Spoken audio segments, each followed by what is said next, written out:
Amen.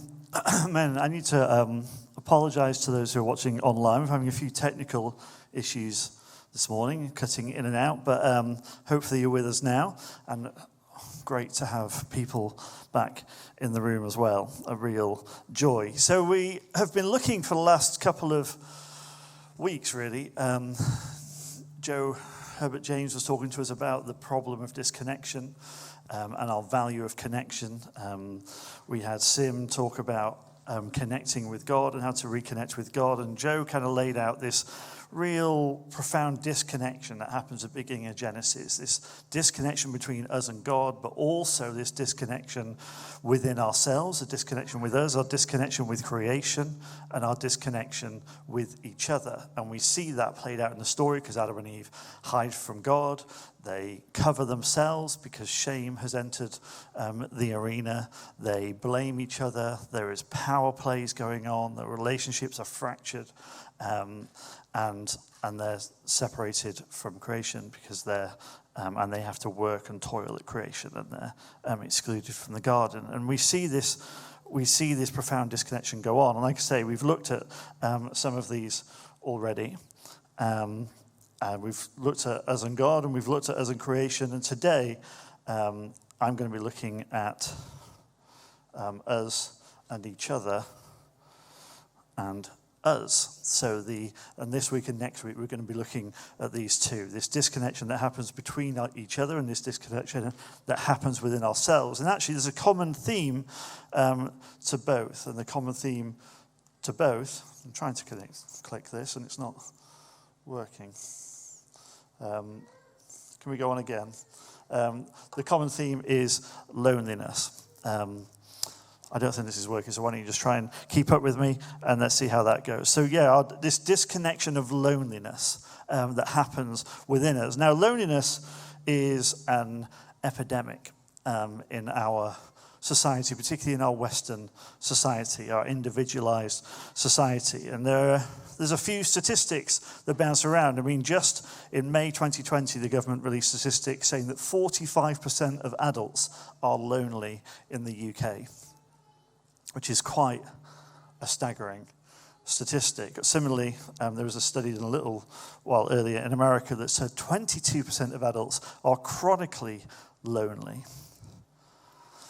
which is a really disturbing figure because, and I think that whilst that survey in the UK was done in May 2020, so quite near the beginning of COVID, I think we've seen COVID probably intensify and worsen that statistic, see more of us feeling isolated and lonely. Dr. Henry Cloud says, deep connections and relationships are the foundations of our humanity. COVID has attacked our sense of connection, our routine, our rhythm, and our structure.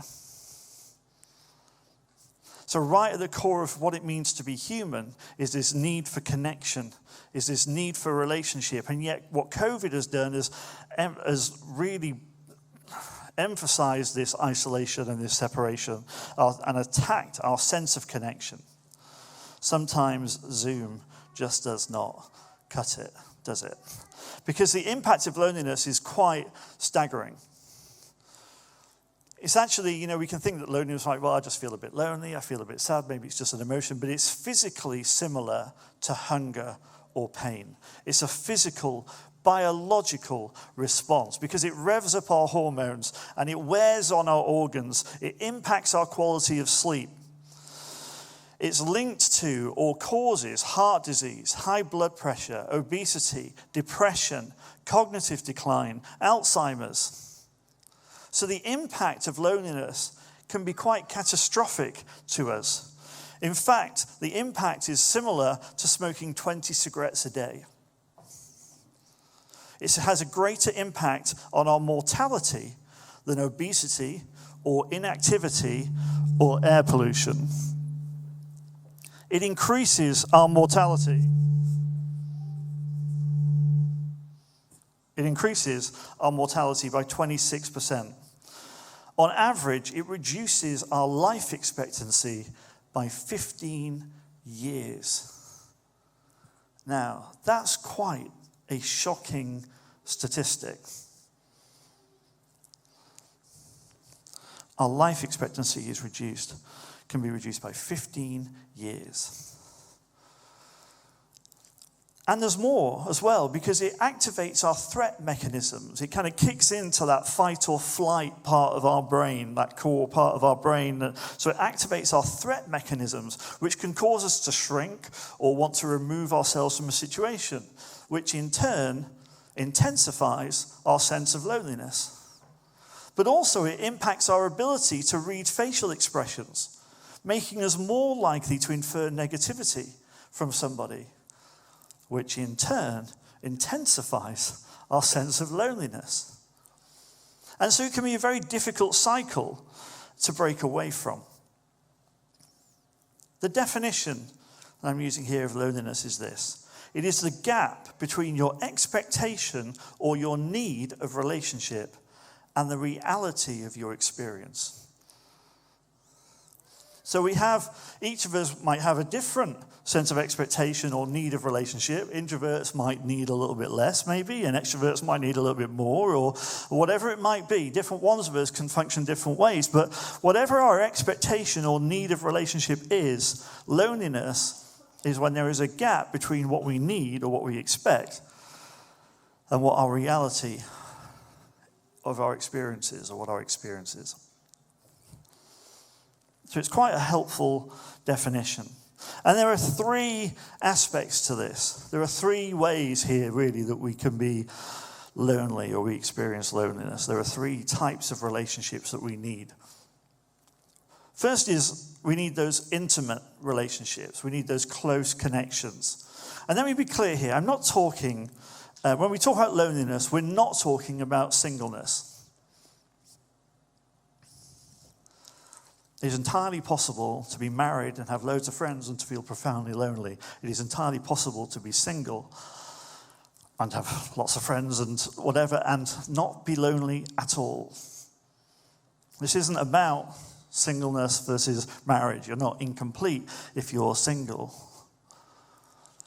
Loneliness can impact every single one of us. The people actually who can look like they have the most friends can often be the people who can feel the loneliest. But we need this sort of intimate connection, 2 or 3 people who we are fully known by. 2 or 3 people who we share life with, 2 or 3 people, and that might be your spouse, but it also can be some really strong, deep friendships, the people who are going to be there in a crisis, the people who are going to show up no matter what, in the middle of the night when something happens, the people who are going to be there, who know you, the people who are going to have the tough conversations with you when someone needs to tell you, the people who are going to hold you accountable, the people who are going to challenge you. And these relationships, these deep relationships, are relationships that we need to invest in. They require vulnerability. They require time. They require honesty. They require challenge. They require accountability. Those are all things we have to choose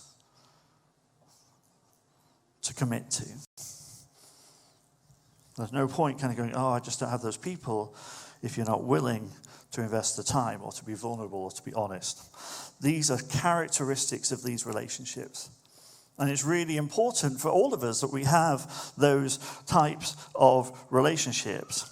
But we also need that social, relational relationships, that network of friends or family, those people who we know, who we're going to say hi to, these people who are going to be in contact with from time to time, or it might be your small group, might be your friends, might be the guys you go to sports with or play sports with or whatever it might be. But we need that network of family and friends. And again, it is shown through science that actually the more connected we are in this sense, the better our network of friends, of family, our support network, the greater our resilience when a crisis comes along. There is this principle of 5 + 5 + 5.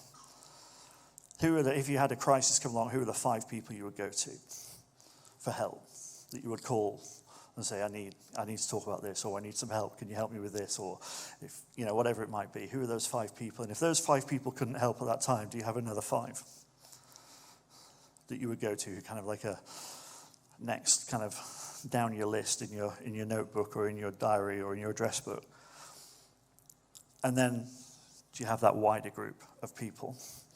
And if it's found scientifically that people who have that 5 plus 5 plus 5 are massively more resilient in a crisis than people who don't. So there's this direct correlation between that sort of network of family and friends and our resilience in life. But then there's this third aspect too, the sort of tribal collective, that we're part of something bigger, that we have this belonging.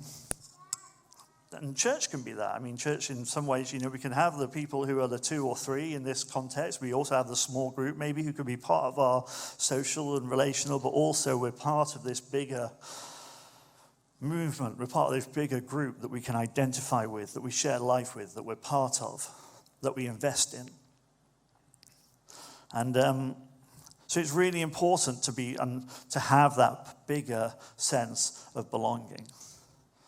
I think there's a lot of people in society who have really struggled because maybe that belonging came, when they went to the football match or whatever sport it might be, or they felt like they were part of something bigger. They felt like they had this belonging, and suddenly they've not been able to access that. People who haven't been able to get to church, maybe have felt like they're missing part of this. And the thing is, we can be really strong in one of these, or even in 2 of these, and not have the third, and we will feel lonely. Or we can feel lonely. We can have those 2 or 3 people, and maybe we're part of this something bigger, but we don't really have this network. Or we can have this network, and we can have family and friends, and we can feel like we're part of something, but we haven't been able to identify. We haven't got those 2 or 3 people that we're fully known by, and we feel a bit lonely. We feel a bit disconnected. And one of the things that has really surprised me, I think, probably naively, but one of the things I think surprised me through this lockdown, you kind of think, well, who's going to cope with this isolation or lockdown and everything being online? And you kind of assumed that maybe our young people would cope really well with everything being online because they live online all the time, right? Like, is this going to be anything new for them? They spend a lot of time in their rooms, they're online all the time, like, what changed? But actually, we've seen mental health issues rise most quickly amongst our young people. There's something of an epidemic in our society of mental health. And it wasn't that we didn't have issues before, but this pandemic has shone a magnifying glass on it. And some of that is because social media can only do so much. And there's this idea, actually, it's actually referred to as social snacking. But it has no nutritional or limited nutritional value. So we can feel like we're connecting, but it's not actually feeding that need for connection that we have deep within us. But it's a double-barreled problem, because what it also does, our social media, is it gives us the impression that everyone else is doing great. Everyone else is thriving. Look at all the friends they've got. Look at how many likes and comments and whatever that they've got. Look how popular they are. Look how happy they look in all their pictures. Look at all the stuff they're involved with. And we kind of think, oh my goodness, I'm missing out, which increases our sense of need or expectation of connection. And so now our gap is wider. So actually all we've ended up doing is feeling more lonely, not less lonely. Social media doesn't really answer the problem. Megan Good said this: you're not lonely because you don't have 1,000 friends. You're lonely because you haven't invested deeply in 1 or 2 key relationships. How do we do that? How can we keep doing that? Frederick Bushner says, you can survive on your own, You can grow strong on your own. You can prevail on your own, but you cannot become human on your own. We need relationship. We are created to be relational. We are created to be in relationship. We are designed for connection. And so we need to do the work of reconnection. We need to be people who don't just think that everything's sorted. We need to be people who invest in relationships and all three of these types of relationships. You see, I think if you look back through the last couple of centuries and sort of Christendom kind of gave us this message of, well, you just need to be good. You need to believe the right things and do the right things. And how you are perceived, you need to not do anything that would bring shame on you or your family. You need to not do anything that would ostracize you in any way. You just need to be good. You need to follow the rules. You need to believe the right things. And then post-Christendom comes along. People have kind of rejected that legalistic, religious sort of history. And you go, no, just be happy. Whatever makes you happy, you do whatever you want to do. Whatever you want to be, you just be happy. That's the point. But then you see, you have quotes. I remember Robbie Williams said, who ever thought I'd be quoting Robbie Williams? But Robbie Williams said, so you have everything you've ever dreamed of. You've bought everything you ever wanted. You've got all the fame and success you could ever have hoped for. And you're still unhappy. Where do you go? Where'd you go then? Jordan Peterson said, I wish that everybody could be rich and famous, at least for a while, so they could understand that it's not the answer.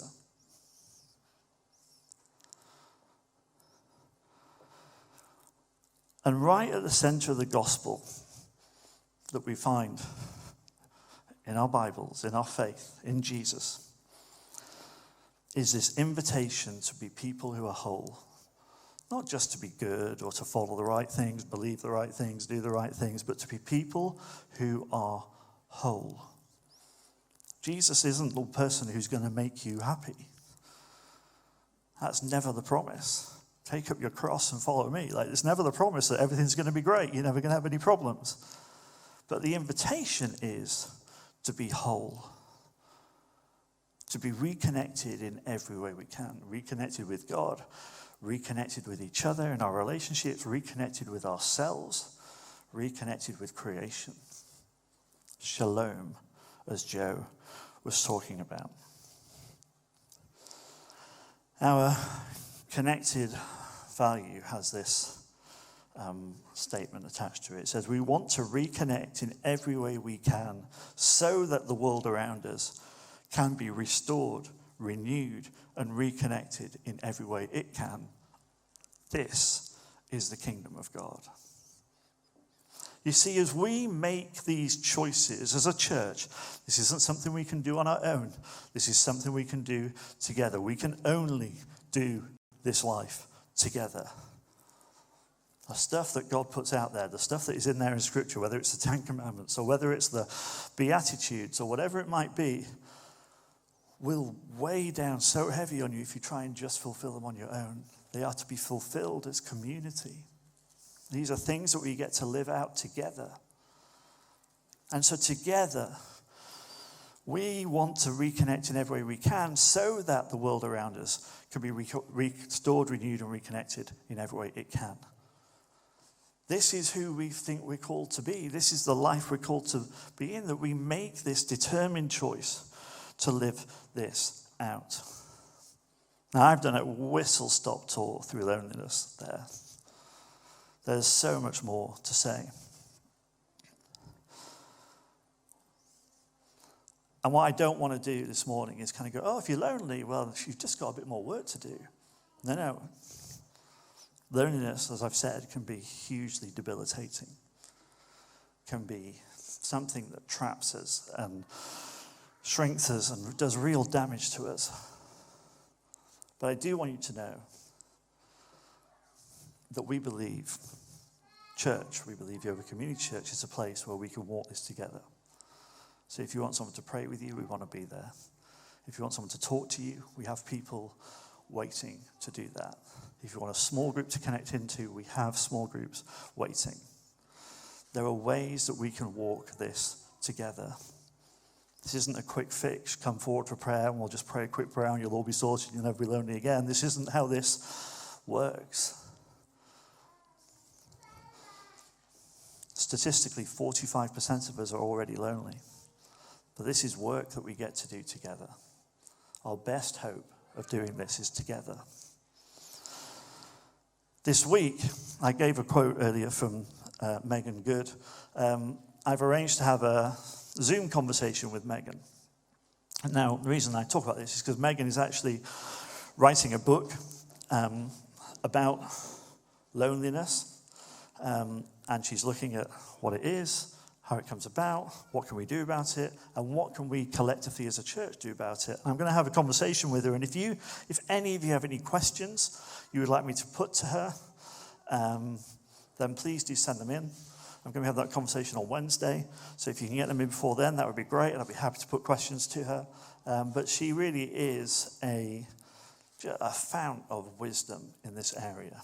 She's somebody I've got to know a little bit recently. She is a teaching pastor over in Arizona, but I've connected with her through an organization called Jesus Collective. We're part of the theology circle as part of that, so she's trying to help other people work out the theology of it, and we have this opportunity. So if you have questions, I'd love to hear them, so I can put them to her, so we can explore this a bit more deeply, and we'll put that conversation out hopefully towards the end of this week or beginning of next. But there's another aspect of loneliness that I want to talk about, and that's spiritual loneliness. Now, the first three that I've talked about, that intimate, that social, relational, tribal, collective, that's about how we relate to each other and that disconnection that is between us. Spiritual loneliness is about the disconnection that's within us, the disconnection from ourselves. I remember doing a talk, this is years ago when I was youth leader here, I was doing a talk at New Wine, and I to one of the youth groups, and I was talking a little bit about connection and disconnection and whatever, and I threw out this kind of brave question. I just went, look, how many of you make sure that you go to sleep with music on or with TV on or something, because silence is just too difficult because of the noise in your head or the pain or the silence just feels a bit suffocating for you because of that loneliness that you feel or that whatever those emotions that stir up in that moment. And 2/3 of the room put their hands up. This is about, I don't know how many, a couple of thousand kids. 2/3 of the room put their hand up. So from being young, we can be aware of this loneliness that is within us. Maybe a fear of realizing who we are, or a sense that we don't fit. There's something not right. We're disconnected in some profound way. Henry David Thoreau says this: when our life ceases to be inward and private conversation degenerates into mere gossip, we rarely meet a man who can tell us any news which he has not read in the newspaper or been told by his neighbor. And for the most part, the only difference between us and our fellow man is that he has seen the newspaper or been out to tea, and we have not. In proportion as our inward life fails, we go more constantly and desperately to the post office. You may depend on it that the poor fellow who walks away with the greatest number of letters, proud of his extensive correspondence, has not heard from himself this long while. This idea that actually sometimes we try and answer this loneliness that's within by just trying to fill our life with lots more friends and lots more noise and lots more activities and lots more things to do and lots more Netflix series or whatever it might be, that we just want to drown out the noise. Maybe rather than going to the post office and walking away with letters, that's kind of from a little bit of a bygone age. Maybe it's going online and seeing how many likes we have or follows or clicks or whatever it might be. Mentions on Instagram. What does it mean to hear from ourselves? What does it mean to listen to ourselves? What does it mean to sit in that space where we reflect on who we are? I was praying about this. This morning has taken an inordinately long time to prepare and to wrestle with. I was kind of praying about what story do I want to tell from the Bible that is about loneliness. And, how many stories are there? We could talk about Elijah. We could talk about so many. We could talk about the exile of Adam and Eve. There's so many people who are lonely in the Bible. I was a bit surprised that the story that came to mind was of Peter when he denies Jesus. So I'll read it.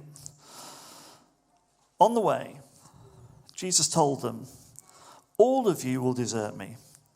For the scriptures say, God will strike the shepherd and the sheep will be scattered.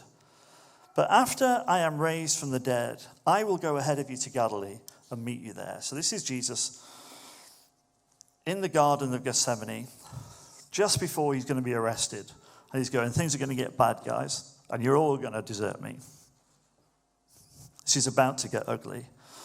But don't worry, because when I come back to life, I'll go to Galilee and I'll meet you there. As confusing messages go, that's probably up there, right? So disciples, let's be understanding of it. They didn't quite know how to deal with it. And Peter said to him, "Oh, no. Even if everyone else deserts you, I never will." Jesus replied, "Oh, I tell you the truth, Peter, this very night, before the rooster crows twice, you will deny me 3 times that you even know me." "No," Peter declared emphatically. "Even if I have to die with you, I will never deny you." And all the others vowed the same. Probably because what else do you do? If one guy's going, "Oh, even if all these guys desert you, I'm not going to desert you," you kind of go, "Oh, no, me neither. I'm not," there's no other response there, right? So they kind of have to join in. But Peter's the one going, it doesn't matter about these other guys. I am the guy who will never walk out on you, Jesus. I am the guy who will never desert you. I am the guy who is in no matter what. And I'm convinced that he believed that. A little bit later in the chapter, Jesus has been arrested, and he says, "Meanwhile, Peter was in the courtyard below. One of the servant girls who worked for the high priest came by and noticed Peter warming himself at the fire. She looked at him closely and said, 'You were one of those with Jesus of Nazareth.' But Peter denied it. 'I don't know what you're talking about,' he said. And he went out into the entryway, and just then a rooster crowed. When the servant girl saw him standing there, she began telling the others, 'This man is definitely one of them.' And Peter denied it again. A little later, some of the other bystanders confronted Peter and said, 'You must be one of them, because you are clearly a Galilean.' I don't think that's a compliment. I don't think they're saying that in an affectionate way. I think they're shaming him there. But Peter swore, 'A curse on me if I'm lying. I don't know this man you're talking about.' And immediately the rooster crowed the second time. Suddenly Jesus' words flashed through Peter's mind. 'Before the rooster crows twice, you will deny 3 times that you even know me.' And he broke down and wept." Now you might go, "Adam, that's a story. It's a good story, but what's that got to do with loneliness?" But the loneliness that I'm talking about, I think Peter at that moment, the reason he breaks down and weeps, yes, because he's denied Jesus, yes, because he's failed in some way, but he absolutely believed he was the guy that would never deny Jesus. He was the guy that would never walk out. He was the guy that was totally faithful. He believed that. And what happens in this moment is he comes face to face with who he really is. He is absolutely the guy that will deny Jesus. He's absolutely the guy that will protect himself rather than defend Jesus. He's absolutely that guy. He has come face to face with who he is. And the profound loneliness of that moment, when we see the reality of who we are, compared to who we thought we were, hoped we were, believed profoundly that we were, this false self, this false ego that we spend so much of our lives curating and building and looking after and developing and presenting online, presenting to our friends. And right here, Peter comes face to face with who he really is. And he's broken. But what's beautiful is when Jesus rises from the dead, Jesus meets Peter. Peter's out fishing because that whole life, that's gone, right? Jesus is dead, it's all over. So he goes back to what he originally did, fishing. But in this story, he's gone back and he's been fishing all night and he's caught nothing. And you can imagine the sort of narrative that's going through his head of, man, I can't even be a fisherman anymore. I can't even do this anymore. The one thing I was ever good at, and I can't even do it. Imagine how lonely he feels. And then he sees Jesus on the shore. And Jesus says, no, fish on the other side of the boat. And he does, and he gets this huge catch of fish. And before they've even hauled it in, Peter is out of the boat and rushing to the shore because Jesus is there, stood by a fire. He denied him by a fire, and Jesus is now stood by a fire and says, Peter, remind me again, do you love me? 3 times. And Peter says, yes, you know that I do. And then Jesus prophesies over him. This amazing restoration. Jesus meets him in the middle of his loneliness, in the middle of his desperation, in the middle of this, oh my goodness, this is who I really am.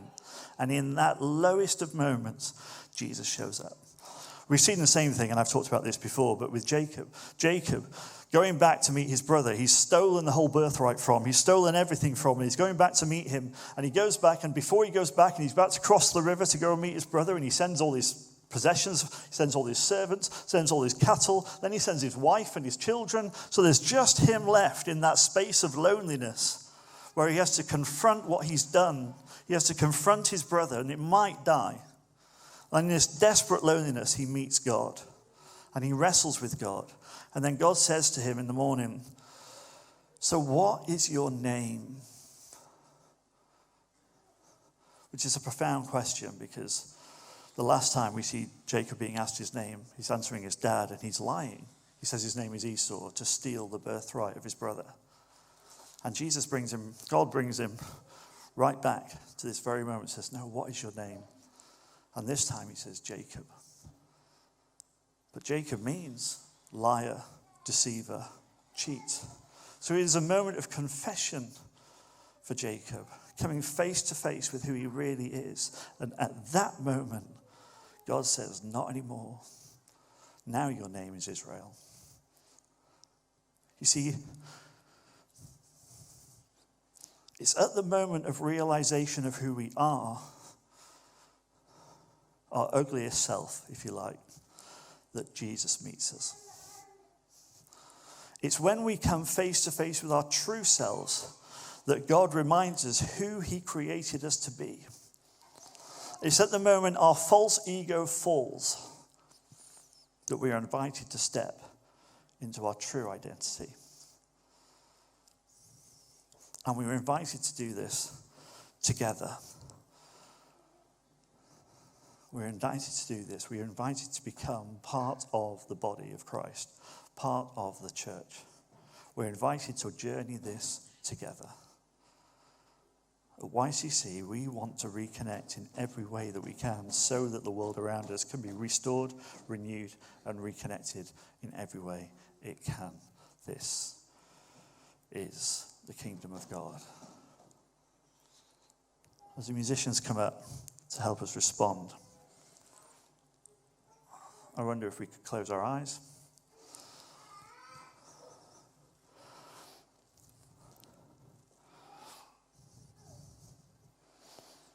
I wonder if we could invite Jesus to meet us.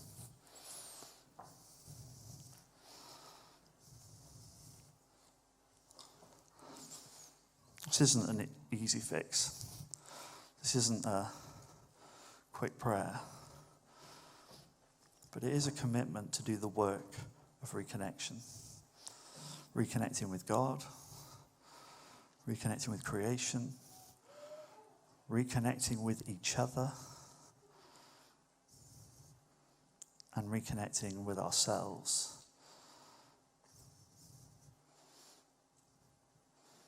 In the silence, allowing Jesus to meet us and invite us into the identity he always had created us for. So Jesus, we invite you.